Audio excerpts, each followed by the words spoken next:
നമസ്കാരം. ഇന്ന് കേരളം ചർച്ച ചെയ്യുന്ന ഒരു പ്രധാന വിഷയത്തിലേക്കാണ് ഞാനിന്ന് പോകുന്നത്. കണ്ണൂരിലെ ADM ആയിരുന്ന നവീൻ ബാബുവിൻ്റെ മരണം കൊലപാതകമാണോ എന്ന സംശയം ഇന്ന് കേരള സമൂഹം ചർച്ച ചെയ്യുകയാണ്. അങ്ങനെ ഒരു സംശയത്തിനിട എന്താണെന്ന്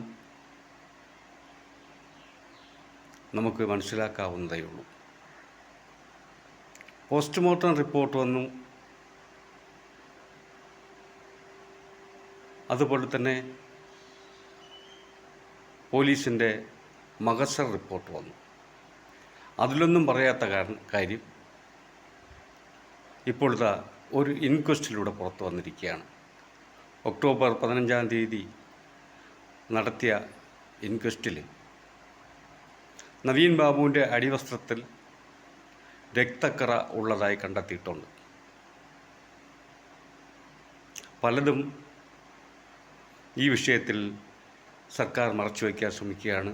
ആദ്യം മുതൽ തന്നെ അത് നമുക്കൊക്കെ കേരള സമൂഹത്തിനൊട്ടുക്കും മനസ്സിലായിട്ടുള്ള കാര്യമാണ്.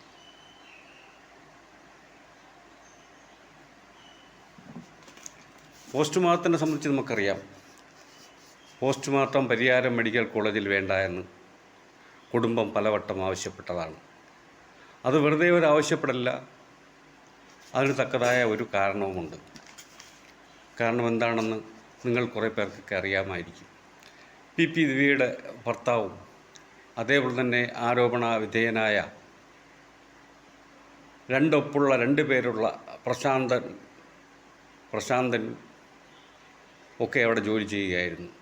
അതുകൊണ്ട് തന്നെ പോസ്റ്റ്മോർട്ടം അവിടെ നടത്തണ്ട എന്ന് കുടുംബം പലതവണ ആവശ്യപ്പെട്ടെങ്കിലും കളക്ടറും സർക്കാരും ഒക്കെ ചേർന്ന് ഒത്തുകളിച്ച് നിർബന്ധപൂർവ്വം അവിടെ തന്നെ പോസ്റ്റ്മോർട്ടം നടത്തുകയും ആ പോസ്റ്റ്മോർട്ടം റിപ്പോർട്ടിലൊക്കെ എന്തൊക്കെയോ തിരിമറികൾ നടത്തിയിട്ടുണ്ട് എന്നുള്ള കാര്യം അങ്ങനെ തന്നെ ജനം വിശ്വസിക്കുകയാണ്.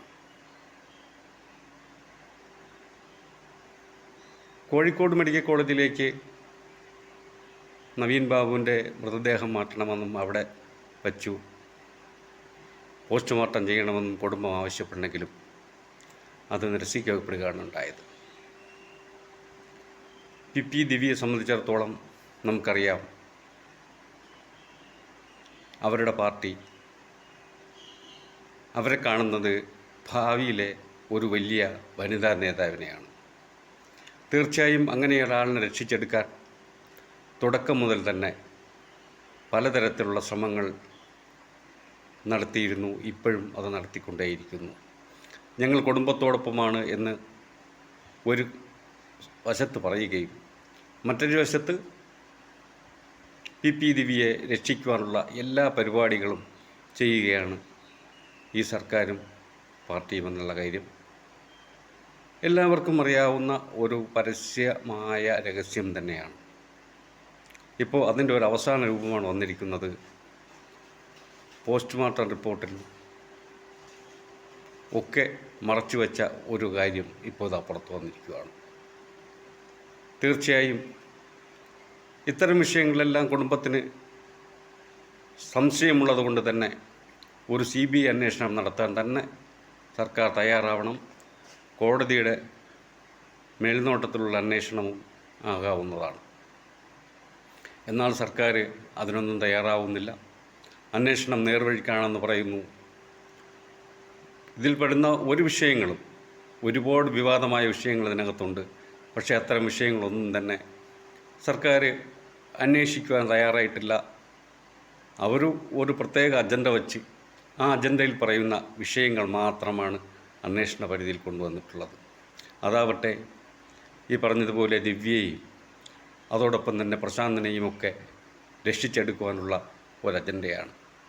അപ്പം ഇത്തരം അജണ്ടകളിൽ നിന്നും സർക്കാർ മാറണമെന്നും ഈ വെളിപ്പെടുത്തലിൻ്റെ പശ്ചാത്തലത്തിലും കുടുംബം ആഗ്രഹിക്കുന്നത് കൊണ്ടും തീർച്ചയായും CBI അന്വേഷണത്തിന് സർക്കാർ തയ്യാറാവണം എന്നുള്ള വിനീതമായ ഒരഭ്യർത്ഥന, അത് ഈ കേരള സമൂഹത്തിൻ്റെ അഭ്യർത്ഥന ഞാൻ ഈ അവസരത്തിൽ മുന്നോട്ട് വയ്ക്കുകയാണ്.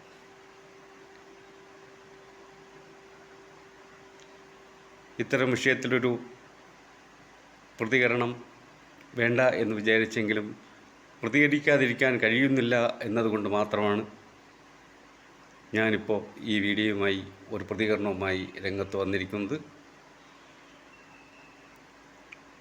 അന്വേഷണം ശരിയായ ദിശയിലാവട്ടെ എന്ന്, അതേപോലെ തന്നെ CBI അന്വേഷണമാവട്ടെ എന്നും നമുക്ക് ആശിക്കാം. തൽക്കാലം നിർത്തുന്നു.